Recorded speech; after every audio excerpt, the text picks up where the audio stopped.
اب ایک حدیث کی بات آتا ہے، بس آپ اس کو بات دیں گے.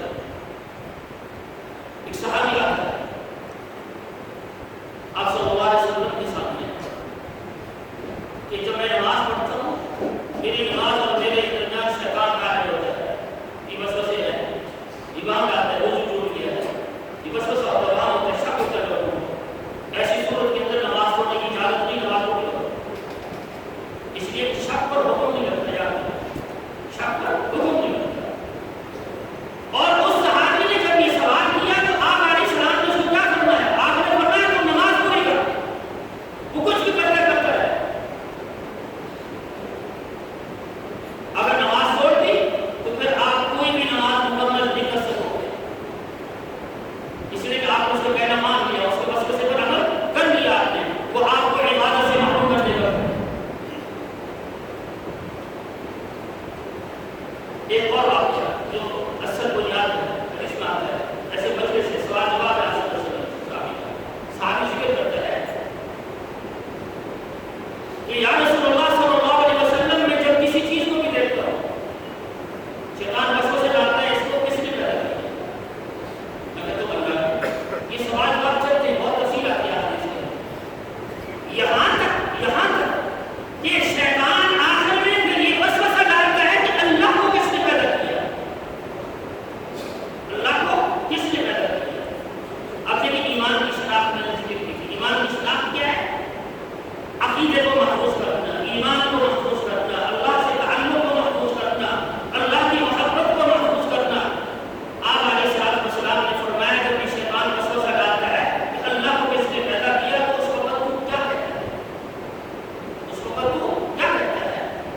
آپ صلی اللہ علیہ وسلم نے فرمایا کہ یا رسول اللہ صلی اللہ علیہ وسلم میں اس وقت لا حول ولا قوة الا باللہ العلی العظیم پڑھتا ہوں. لا حول ولا قوة الا باللہ العلی العظیم پڑھتا ہوں.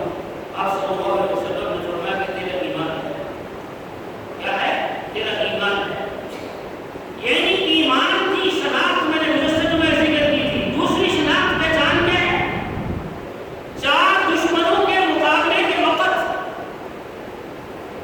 انسان کی شکل میں کافر کا مقابلہ، اس کا علاج الگ، منافق کا مقابلہ اس کا علاج الگ، انسان کے اپنے نفس کا مقابلہ اس کا علاج الگ، لیکن شیطان کے وسوسے کا مقابلہ اس کا علاج الگ ہے. اس پر صحابی نے کہا کہ میں لا حول ولا قوة الا باللہ العلی العظیم پڑھتا ہوں تو پھر آپ علیہ السلام نے فرمایا کہ تیرا ایمان ہے. کوئی بھی انسان بحیثیت بشر وساوس کی دنیا سے پاک نہیں، نہ کوئی دعویٰ کر سکتا ہے، تو دعویٰ بھی نہیں کر سکتا.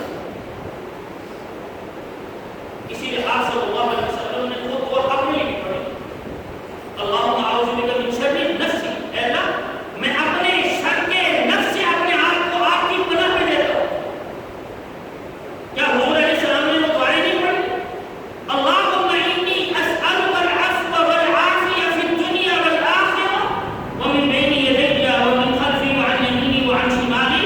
یہ چاروں رخ کی شر سے میں آپ کی پناہ مانگتا ہوں. سوال کرتا ہوں آپ کی اندر شر دائیں طرف سے بھی آ سکتا ہے، بائیں طرف سے بھی آ سکتا ہے، سامنے سے بھی آ سکتا ہے، پشت کی طرف سے بھی آ سکتا ہے. آپ علیہ السلام نے آخر کی دعا فرمائی، اللہ سے سوال کیا اور یہاں بھی مستقل دعا فرمائی ہے اللہم اعوذ بک من شر نفسی وشر الشیطان وشرکہ.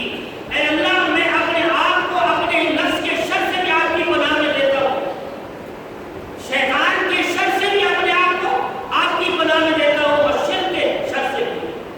اس لیے کہ شیطان کا شر ایمان سے محروم کرتا ہے، شرک کا شر بھی انسان کو ایمان سے محروم کرتا ہے. آپ صلی اللہ علیہ وسلم نے اس کی دعا فرمائی اے اللہ میں اس کی شر سے بھی اپنے آپ کو آپ کی پناہ میں دیتا ہوں، شیطان کے شر سے بھی اور شرک کے شر سے بھی.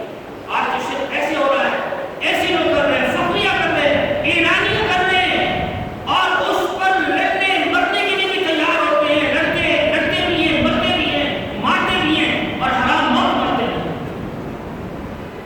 اللہ کے نبی نے دعا کرو اعمال کی کمی کوتاہی توبہ کی شکل میں معاف ہے، لیکن آپ نے میں نے کسی مسلمان نے اپنے ایمان کے اندر شرک کی گراہٹ ڈال دی تو معافی